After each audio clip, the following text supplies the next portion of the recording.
Meus irmãos, nós vamos abrir a palavra do nosso Deus nessa noite, na epístola que o apóstolo Paulo escreveu aos crentes em Filipos.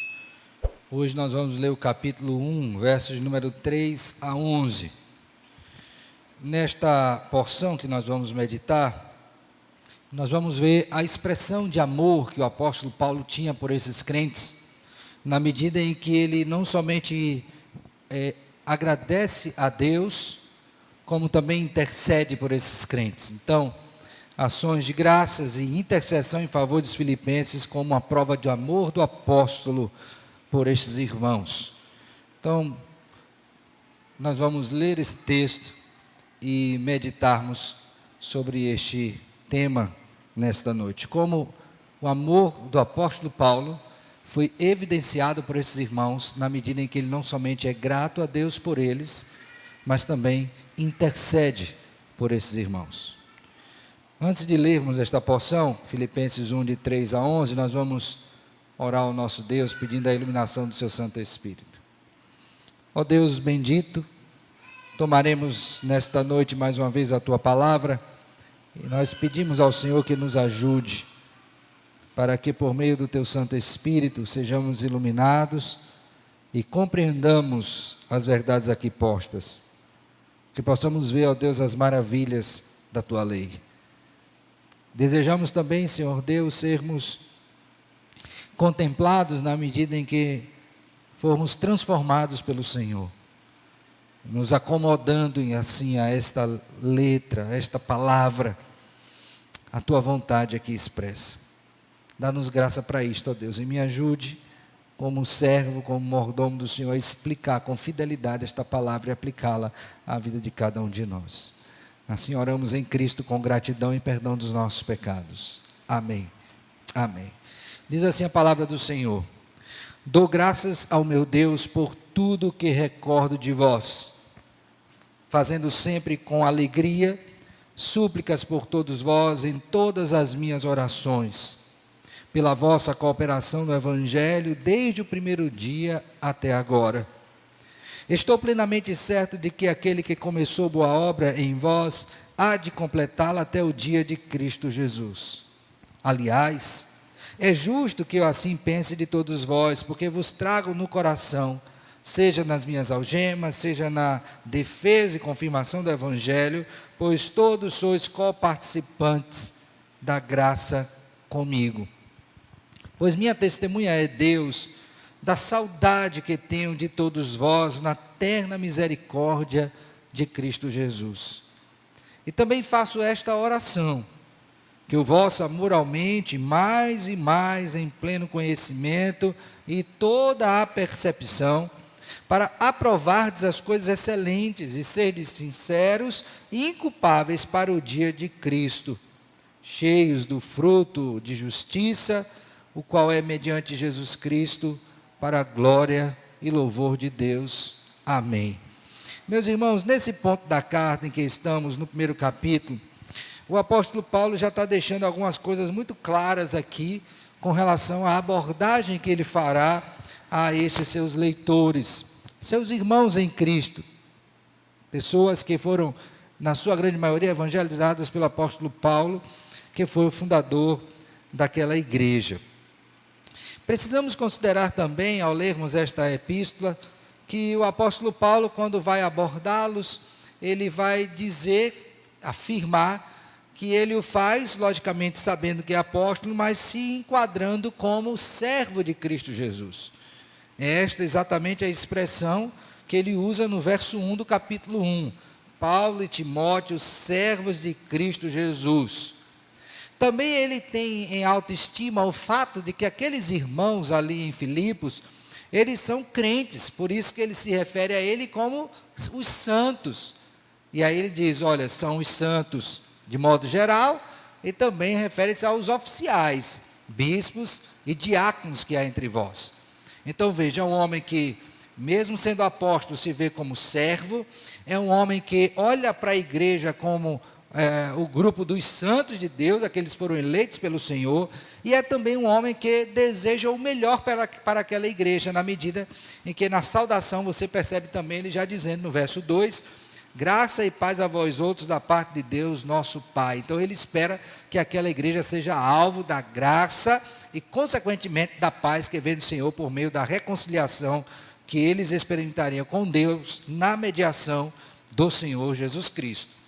Mas aí, irmãos, o apóstolo Paulo precisa adentrar no assunto que certamente o conduziu a escrever essa epístola. Antes, porém, ele vai reservar tempo na sua carta, e é exatamente isso que temos aqui, do verso número 3 até o verso 11 do capítulo 1, para dizer o quanto ele estima aquela igreja. Por certo, já pela introdução, você já teria uma noção disso. Quando ele os chama de santos, não é? Quando ele deseja que eles tenham ou sejam alvos da graça de Deus e da paz do Senhor, mas ele não fica por aí. Deveria ficar bem explicitado, claro, o quanto ele amava estes irmãos. Por exemplo, se você observar que no verso número 4, ele diz assim: eu sempre faço ações de graças com alegria. Ele não faz gemendo. E o apóstolo Paulo certamente já teve outras vezes em que ele escreveu, por exemplo, para os crentes em Corinto, em que ele escreveu de maneira muito dura, né? Dizendo: olha, vocês querem que eu vá aí com vara? Ou vocês querem que eu vá com amor? Como é que vocês querem que eu chegue aí entre vocês? Então, ele já teve a oportunidade de falar de modo duro, mas nessa carta aqui não é assim. Pelo contrário, as primeiras palavras do apóstolo Paulo são de muito amor. Porque de fato ele amava essa igreja, e com isso eu não estou dizendo que ele não amasse as demais, mas é que ele expressa isso de maneira muito clara, muito evidente nesta carta. E os passos que ele dá nesta carta para mostrar que a sua expressão de amor é real, é quando ele faz três coisas básicas aqui. A primeira delas, ele reflete o seu amor por estes irmãos, na medida em que ele é grato a Deus pela igreja. A sua expressão de gratidão é uma prova, uma demonstração do seu amor. Em segundo lugar, Paulo também tem uma expressão de convicção acerca da fé daqueles irmãos e do que Deus haveria de operar nele e estava fazendo. E em terceiro lugar, ele vai mostrar também, como prova de amor, a sua esperança em favor daqueles irmãos, e isto pela ação do Senhor em cada um deles. Então eu quero aqui nesta noite considerar com os irmãos essas três expressões do amor do apóstolo Paulo para com esses irmãos: gratidão pelo que Deus fez neles, a convicção de fé que eles tinham no Senhor e a esperança também fundada no Senhor, nesta igreja, logicamente. Então vamos analisar primeiramente a gratidão. Nos versos número 3 a 5, nós temos a expressão de amor por meio da gratidão. O apóstolo Paulo diz: eu dou graças ao meu Deus por tudo que recordo de vós. Às vezes a expressão tudo, ela é muito genérica, né? O que é que você gosta? Você come o quê? Não, eu como tudo. Mas aí quando você bota um jiló, ele não come. Então o tudo é visto de maneira assim muito genérica por vezes. Mas não é esta a intenção do apóstolo Paulo. O que ele quer mostrar aqui é que todas as vezes que ele olha para a igreja e percebe nela as características de uma igreja segundo Deus, ele não tem outra atitude senão dizer o quê? Eu agradeço a Deus por vocês, por tudo que eu vejo de vocês. Ele não está dizendo que não houvesse falhas, que não houvesse pontos a serem corrigidos. Não, ele está dizendo que aquilo que é o essencial para ser igreja em Deus é razão suficiente para ele olhar e dizer graças a Deus por esta igreja. Assim sendo, ele usa essa expressão no início: tudo que eu recordo de vós, tudo que eu lembro de vocês, é sempre uma razão para eu agradecer a Deus por vocês. E aí ele vai dizer, logo em seguida, nessa manifestação de gratidão, que todas as vezes que ele se portava a Deus, ou se postava, diante de Deus para agradecer, ele fazia sempre com uma disposição interior muito nobre. E é a primeira vez que a palavra alegria aparece aqui no contexto da carta de Paulo aos Filipenses. Lembre que eu disse que essa carta é a carta chamada Carta da Alegria, né? Então esta é a primeira vez que Paulo usa essa palavra alegria, exatamente para se referir a que fato? A alegria que ele, como apóstolo e fundador dessa igreja, tinha todas as vezes que orava e lembrava de quão abençoada era aquela igreja. Ok? Então isso vai dizer no verso 4, fazendo sempre com alegria, então nunca entristecido, súplicas por todos vós em todas as minhas orações. Então, ele é um homem que ele agradece a Deus por tudo, em todas as súplicas ele lembra da igreja com alegria, e em todas as orações ele também lembra-se dessa igreja. Agora, você diz assim, mas o que seria especificamente que levaria o apóstolo Paulo a ser grato a Deus por essa igreja? Lembre que o apóstolo Paulo, ele era um missionário.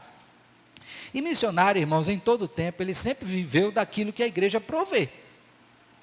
A Bíblia diz que digno é o trabalhador do seu salário. Também diz que quem não trabalha também não coma. Então, não amordaça a boca do boi enquanto debulha. Então, todas essas expressões, inclusive cunhadas pelo apóstolo Paulo, não é, escritas por ele, revelam o quê? Que havia essa necessidade de provisão. Mas esta igreja, ela tinha uma marca distintiva. É que ela cooperava com a obra missionária de modo ímpar. Todas as vezes que você for ver algum missionário falando, você vai perceber, e aqui eu estou dizendo não daquela época, mas de hoje também, que você tem basicamente 3 formas de cooperação na ação missionária. Tá bom? Pastor, como é que eu posso cooperar na obra missionária? Você pode cooperar de joelhos, que seria como? Orando. Ok? Orando. Você pode cooperar andando, que seria como? Indo. A igreja enviar pessoas. Então a igreja pode orar pelos missionários e a igreja pode o quê?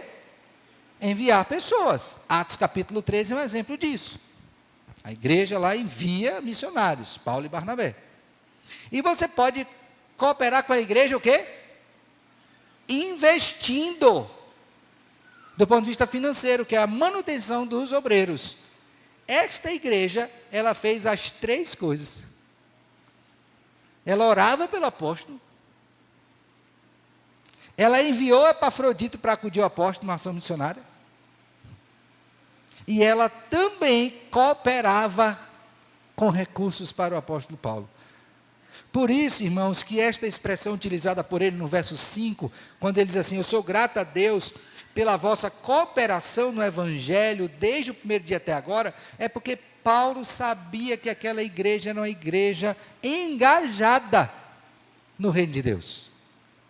E aí, irmãos, não havia outra forma de deixar isso expresso de modo claro, se não fosse como, eu sou grato a Deus por vocês, porque vocês oram, vocês enviam e vocês cooperam com a obra do reino de Deus. É uma igreja abençoada, é uma igreja abençoada. No convívio assim com alguns pastores, ao longo desse período, né, alguns dos quais a gente teve a oportunidade de trabalhar juntos, outros eu trabalhei com ele. Uma coisa eu sempre vi muito clara, irmãos, eu queria que vocês prestassem bem atenção nisso, especialmente nós da liderança, presbíteros e diáconos. Todas as vezes que a igreja ela se engaja na obra missionária, ela experimenta, isso de modo bíblico, grande crescimento, em várias áreas. Nós sabemos que a principal atividade da igreja é o culto, é a adoração a Deus. Mas para que tenha pessoas adorando, é necessário que a igreja o quê?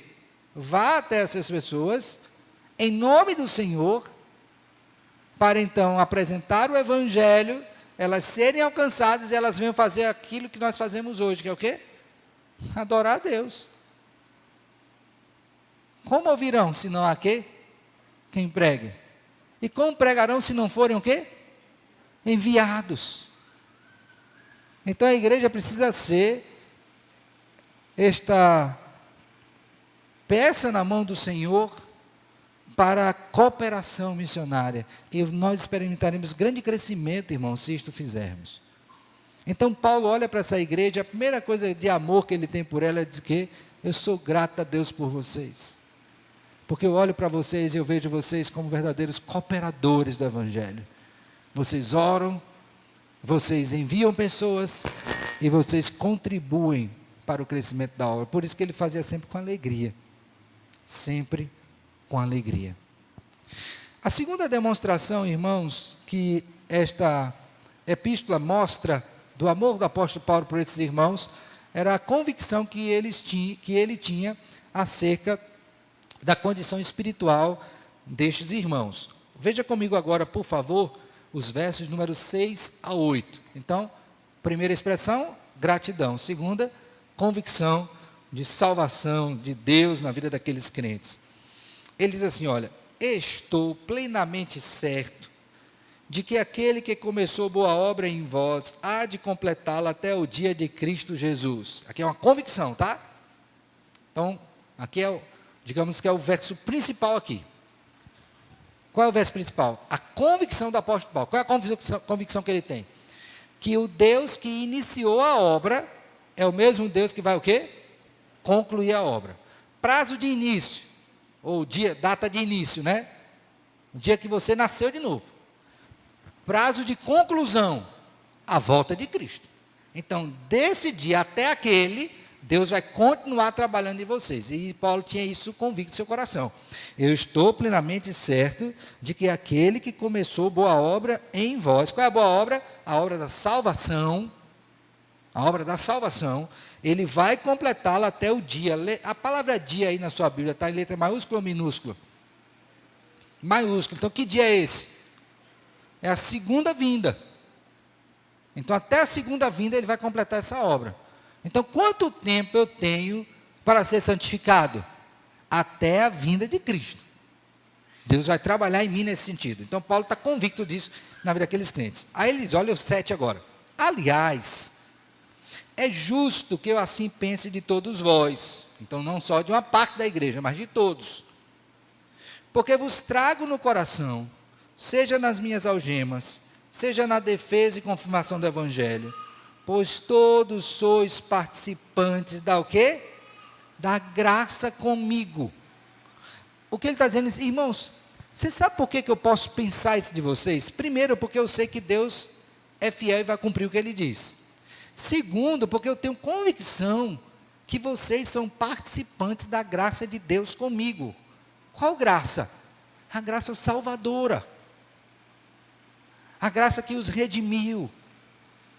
A graça que os tirou das trevas para a sua maravilhosa luz. Então Paulo está dizendo o seguinte, tão certo quanto eu tenho convicção da minha salvação, eu também tenho que Deus agiu graciosamente na vida de vocês e os salvou.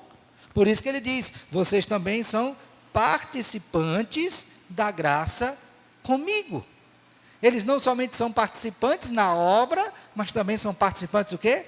Na graça.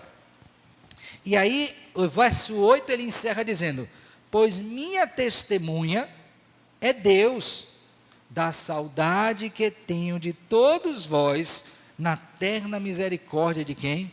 De Cristo Jesus. Para você entender esse versículo, você tem que lembrar que o apóstolo Paulo, quando escreveu esta carta, ele estava preso. Então, ele não podia ver esses irmãos, não tinha essa liberdade de sair para vê-los, embora pudesse receber visita, como foi o caso de Epafrodito, que o visitou. Mas ele não tinha como sair até Filipos para visitar. Mas ele tinha uma lembrança grata desses irmãos. E ele diz, olha, Deus é testemunha de quanto eu tenho saudade de vocês. Irmãos, veja bem, a saudade que o apóstolo Paulo está demonstrando aqui, não é a saudade que se tem por qualquer pessoa, não. É a saudade que nós nutrimos por aqueles que estão unidos a nós, de maneira inseparável. E o vínculo aqui não é outro senão o vínculo espiritual, a união com Cristo Jesus.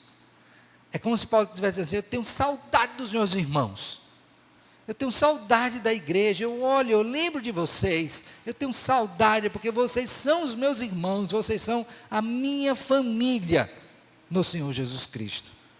Então ele tem convicção de que serão santificados, ele tem convicção de que eles são participantes da mesma graça que atua no apóstolo Paulo, e ele tem convicção de que os ama porque tem saudade deles, e Deus é chamado como testemunha no caso deste último item. Deus é testemunha de quanto eu tenho saudade de vocês. Interessante essa expressão utilizada pelo apóstolo Paulo finalmente, no verso 8, porque quando ele diz assim, vamos tomar a Deus como testemunha, ele está apelando para um testemunho interno. Porque ninguém tem condição de entrar no coração do outro, né? Só Deus. Então, quando ele diz assim, Deus é testemunha de quanta saudade eu tenho de vocês, talvez a gente até engane a outra pessoa, mas jamais enganaremos ao Senhor. Então, estas 3 convicções estão no apóstolo Paulo. Convicção de que aqueles irmãos serão santificados, convicção de que eles são participantes da mesma graça e convicção de que eles são alvos da saudade do apóstolo Paulo.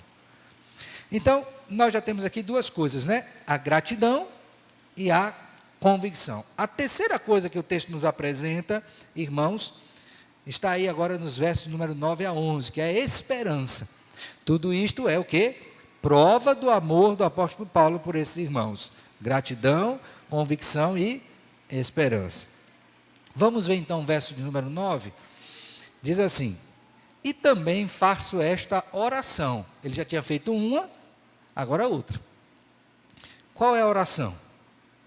Imagine o apóstolo Paulo na cadeia, de joelhos ou sentado, ou quem sabe acorrentado de pé. Geralmente os presos ficavam acorrentados no chão. Eram sempre posições muito desconfortáveis, né? Mas ele estava orando. E na sua oração, ele orava pelos crentes em Filipos, dizendo: Senhor, eu vou aqui parafrasear, tá? Que o amor destes irmãos aumente, ó Deus, mais e mais, em pleno conhecimento e toda a percepção.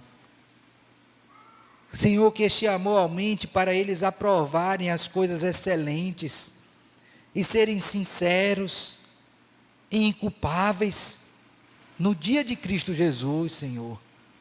Que eles sejam cheios de fruto de justiça mediante o Senhor, para a glória do Senhor e teu louvor. Irmãos, prestem bem atenção. Nessa oração aqui proferida pelo apóstolo Paulo, em que ele pensou em si mesmo?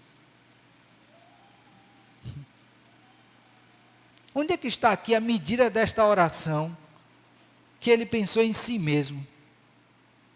Você está vendo aqui o quanto aquele irmão, o apóstolo Paulo, amava essa igreja, e disse: Senhor, eu quero que eles aumentem em amor.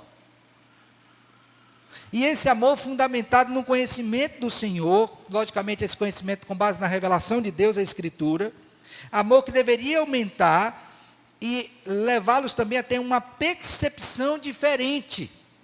Agora a questão é, que percepção é essa? Será que esse amor ia tirá-los do senso, do sentido, né? Deixar eles de alguma forma aí areados? Não. Ele está dizendo o seguinte, que na medida em que você tem esse amor, que é fruto desse conhecimento, você vai agir diferente. Como? Por favor, abra sua Bíblia aí, em 1 Coríntios capítulo 13. Este amor que Paulo ora,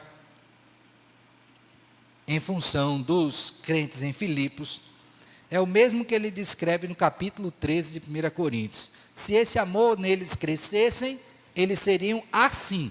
Preste bem atenção, tá?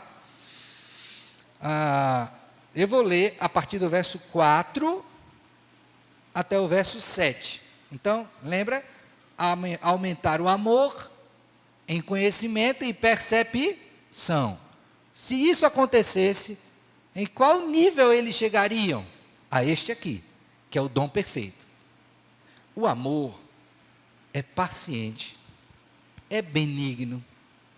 O amor não arde em ciúmes, não se ufana, não se ensoberbece, não se conduz inconvenientemente, não procura os seus interesses, não se exaspera, não se ressente do mal, não se alegra com a injustiça, mas regozija-se com a verdade. Tudo sofre, tudo crê, tudo espera, tudo o quê? Suporta. Era isso. Era por isso que o apóstolo Paulo estava orando. Porque se aqueles irmãos aumentassem neste amor, certamente chegariam neste nível. E o que é que aconteceria? Eles teriam condições, olha agora o verso 10, de aprovarem as coisas excelentes. O que é aprovar as coisas excelentes? É ter discernimento para definir entre o que é certo, o que é errado, o que é bom, o que é mal. do ponto de vista moral. Ok? Então, quanto mais eu amo segundo Deus, maior é a minha capacidade de aprovar as coisas, o quê? Excelentes. Discernir o que de fato é bom, melhor. E além disso, amando desse jeito, nós seríamos encontrados o quê? Inculpáveis no dia do Senhor. Está vendo? Essa é uma oração de quem ama. Porque quem não ama não está preocupado com o fim da pessoa, não. Ela não quer saber. Ela se preocupa no máximo com as coisas aqui do cotidiano. Mas e o desenvolvimento em santidade? E o crescimento em amor? E a prática da justiça e da bondade? Essas não são preocupações que nós deveríamos ter uns com os outros como crentes? Ou será que a nossa preocupação é só com comer, dormir, vestir, viajar, passear, comprar? É só isso? Qual deve ser a nossa maior preocupação se de fato amamos alguém? É que essa pessoa ame segundo Deus. Que ela entenda isso. Que ela cresça nisso. Pois foi assim que Deus agiu conosco. E na medida que isso acontecesse, aqueles irmãos seriam cheios do fruto de justiça, frutos dignos de arrependimento, o qual é mediante Jesus para a glória e louvor de Deus, que apresentados na mediação de Cristo e vindos através de Cristo, glorificariam o nome do Senhor. Então esse apóstolo amava essa igreja, por isso ele era grato, por isso ele tinha convicções tão claras, e por isso ele orava para que o amor daqueles irmãos aumentasse mais e mais a cada dia. Meu querido irmão, quando nós olhamos para esse texto, algumas lições nós precisamos tirar para nós. A primeira delas é pastoral. Talvez você ache que a maior demonstração de amor pastoral seja o seu pastor lhe dar um presente, chamá-lo para você comer na casa dele. Eu não sou contra essas coisas, tá? Não estou dizendo que elas são erradas. Mas lembre, meu filho, a maior demonstração de amor pastoral está no cuidado que ele tem com a sua alma. Com a sua alma. O estado da sua alma. Essa é a maior questão. E mais uma vez eu vou frisar, eu não estou dizendo que essas outras coisas não têm o seu lugar, que a gente não ore por questão de saúde, como fizemos aqui. Mas lembra de Hebreus 13, 7 e 17?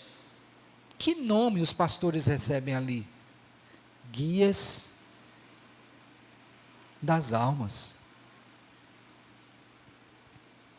E o maior cuidado é este, com a sua alma.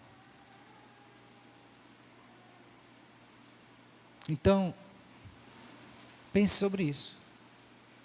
Você precisa de um pastor que ore por você, que ore com você.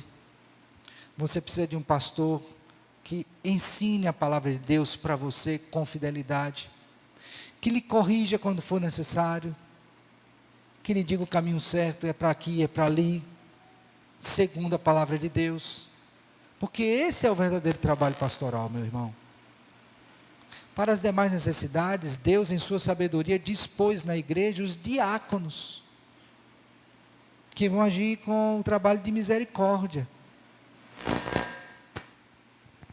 Mas os pastores, também chamados na Bíblia de presbíteros ou bispos, como foram chamados aqui em Filipenses, o maior cuidado nosso é com as almas.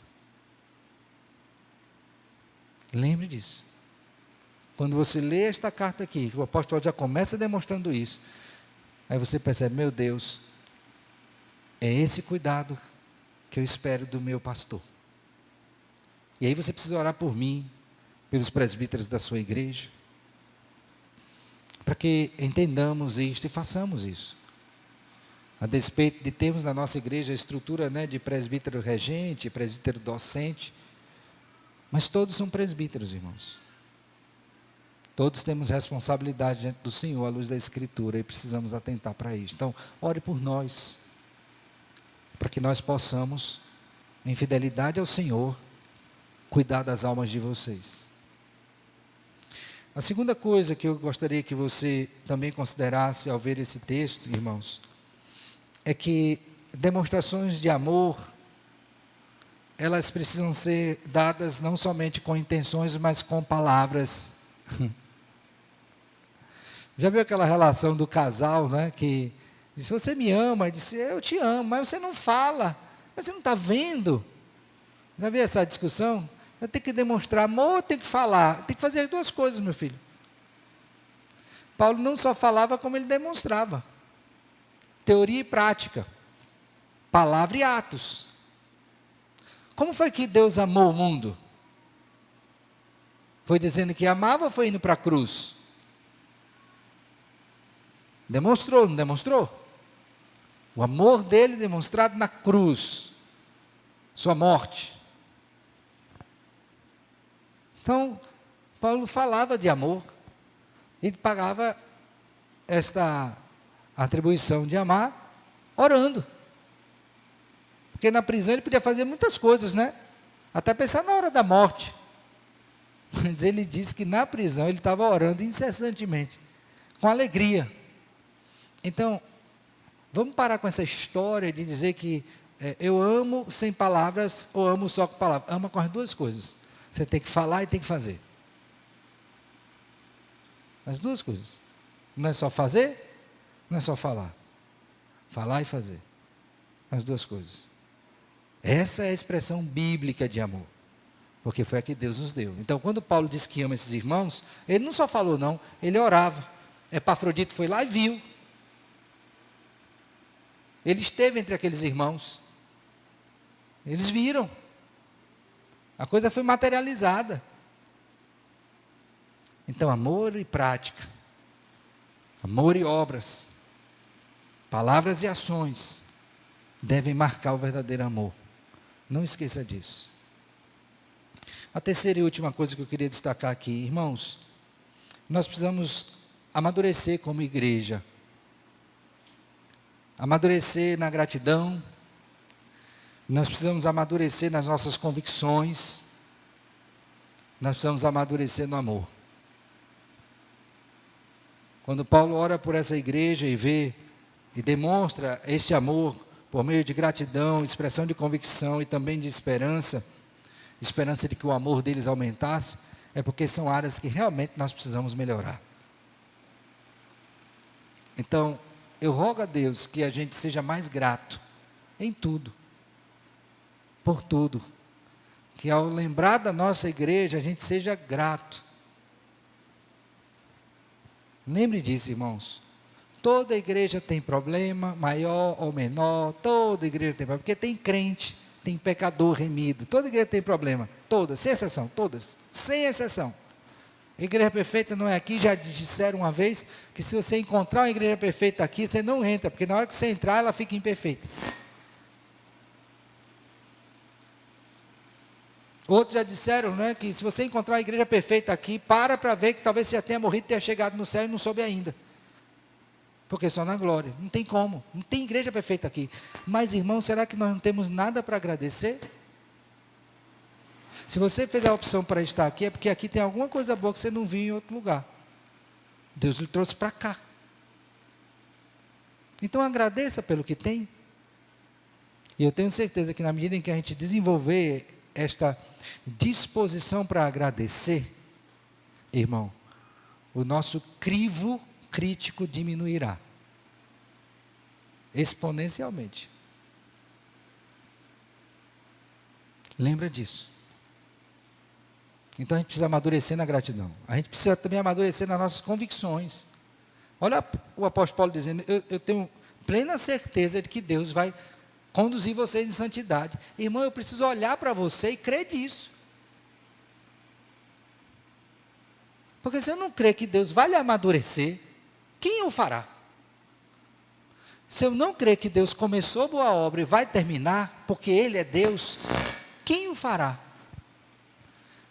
Agora, esta convicção não é baseada no nada. é naquilo que a palavra de Deus me diz. É convicção forjada, fundamentada na verdade revelada pelo Senhor. Quando o irmão passa ali na porta, ele diz, ô santo de Deus. Aí ele olha assim e diz, ei pastor, se eu soubesse que eu não sou tão santo. Eu estou lendo o pensamento agora, viu? Brincadeira, não leio não. Ele disse, mas para Deus você é santo, e para mim você também é. Até que você prove o contrário. Convicção. Convicção. Tem que ter. Senão você não é movido, meu filho. Vai ficar de incerteza? De galho em galho? A convicção é, Deus começou, Ele vai terminar. Convicção 2 dele, qual era? Eu sei que vocês são participantes da graça de Deus comigo. A graça que me atingiu, lhe atingiu também. A mesma graça vem da parte do Senhor. E eu estou convicto também, irmãos, que vocês são testemunhas de que amo você. Você sabe que eu te amo? Como ovelha? Está convicto disso? Se não tiver, pergunte, eu vou dizer. Com toda certeza.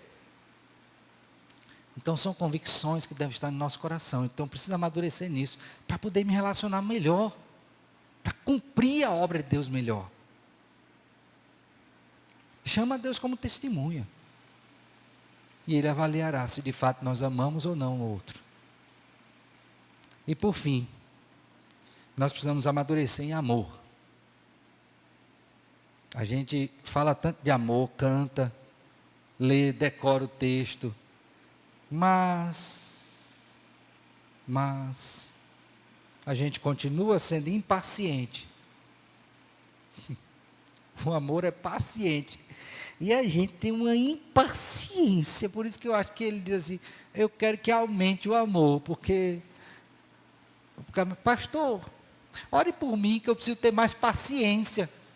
Está orando errado, filho. Tinha que orar por mais amor, porque o amor é paciente. A paciência é fruto desse amor. Não é isso que está aqui? Pastor, ore por mim. Porque eu me ressinto tanto do mal do outro. Essa ira que me consome. Diga, é mesmo, meu filho, vou orar por você, para Deus aumentar o seu amor. Porque o verdadeiro amor não se ressente do mal. Vocês estão entendendo, irmãos? Por isso que a oração do apóstolo foi tão sábia, né? Senhor, que o amor desses irmãos aumente, aumente, aumente. Porque se aumentar o amor, o que vai sobrar de ruim? Tudo isso, porque ele amava esses irmãos.